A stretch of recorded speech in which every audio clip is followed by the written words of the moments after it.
Sejarah peristiwa kelam gerakan 30 September atau G30S yang menculik dan menghabisi para militer terbaik Indonesia yaitu 6 jenderal dan 1 perwira telah membuat pemerintahan pusat untuk melakukan tindakan penumpasan terhadap para pelaku G30S yang mana G30S menurut versi pemerintahan Orde Baru ini didalangi oleh Partai Komunis Indonesia atau PKI. Pemerintahan pusat memberikan himbauan untuk melakukan penumpasan terhadap kader PKI dan simpatisan PKI, sampai ke akar-akarnya. Salah satu tempat yang menjadi sasaran penumpasan terhadap PKI terjadi di Kota Bali. Sebagai tindakan pengamanan terhadap kemungkinan kekacauan yang ditimbulkan oleh G30S, PKI, maka Panglima Kodam 16 Udayana Brigjen TNI Syafriuddin mengadakan pembersihan dalam diri TNI AD khususnya dan ABRI pada umumnya. Pada tanggal 4 Oktober 1965 telah diadakan penangkapan terhadap oknum-oknum ABRI yang terlibat sebanyak 76 orang.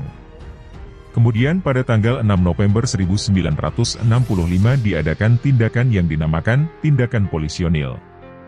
Dari tindakan ini dapat disita sejumlah dokumen-dokumen yang menunjukkan bahwa PKI jelas terlibat dan terbukti mendalangi G30S.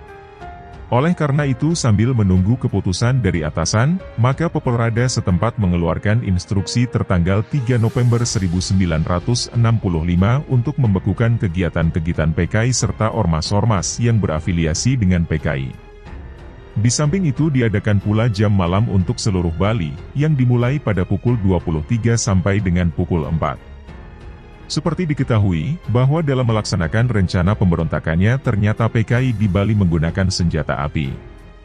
Oleh karena itu guna mencegah jatuhnya korban, maka Popolrada Bali mengeluarkan perintah yang ditujukan kepada masyarakat Bali untuk menyerahkan persenjataan yang dimilikinya, terutama mereka yang tidak berhak memakainya, dalam waktu 5 kali 24 jam.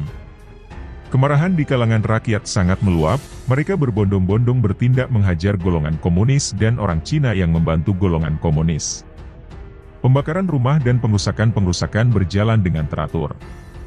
Melihat situasi demikian ini, maka Popolrada segera mengambil tindakan preventif guna mencegah semakin meluasnya kerusuhan.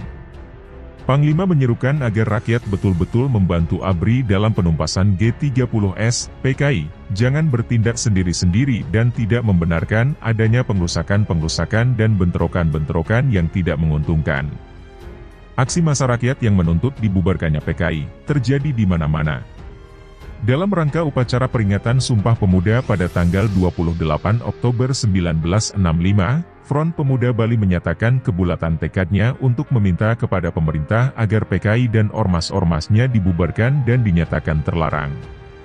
Sekalipun demikian, pihak PKI rupanya tidak menyerah begitu saja. Hal ini terbukti dari beberapa anggotanya yang belum tertangkap masih giat untuk mengadakan pengacauan-pengacauan. Bahkan disinyalir bahwa kader-kader pimpinan PKI dan ormas-ormasnya masih mengadakan rapat untuk melakukan pengrusakan dan tindakan kriminal lainnya.